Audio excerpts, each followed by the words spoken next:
त्यांनी आता या ठिकाणी बोरणारे सर बसलेत, बरेच आता बाबासाहेब आहेत आमचे, दुधाळ जनावरांसाठी 34,500 रुपये जाहीर केली मदत. मला या ठिकाणी बरेच शेतकरी आहेत, असं 34,500 रुपयात मिळणारी एक दुधाळ जनावर दाखवा. एक जर गाय घ्यायची म्हणलं तरी 1 लाखाच्या आत येत नाही. मग तुम्हाला जर खरीच शेतकऱ्यांना मदत करायची मिळते का 34,500 रुपयात? सर मिळतं का? खरं सांगा, शेतकरी म्हणून बोला. मग ह्या अशा वेळेस जर तुम्हाला खरीच मदत करायची असती तर कमीत कमी त्या जनावरांच्या किमती एवढी तर पैसे द्यायचे. 34,500 रुपयात काहीच येत नाही आणि त्याला 100 अटी निकष. अध्यक्ष महोदय, त्यांनी आता या ठिकाणी बोरणारे सर बसलेत, बरेच आता बाबासाहेब आहेत आमचे, दुधाळ जनावरांसाठी 34,500 रुपये जाहीर केली मदत.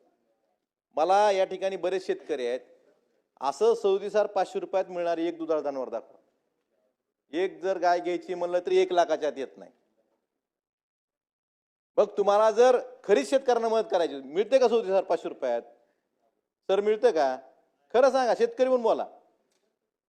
मग ह्या अशा वेळेस जर तुम्हाला खरीच मदत करायची असती तर कमीत कमी त्या जनावरांच्या किमती एवढी तर पैसे द्यायचे. 34,500 रुपयात काहीच येत नाही आणि त्याला 100 अटी निकष. अध्यक्ष महोदय,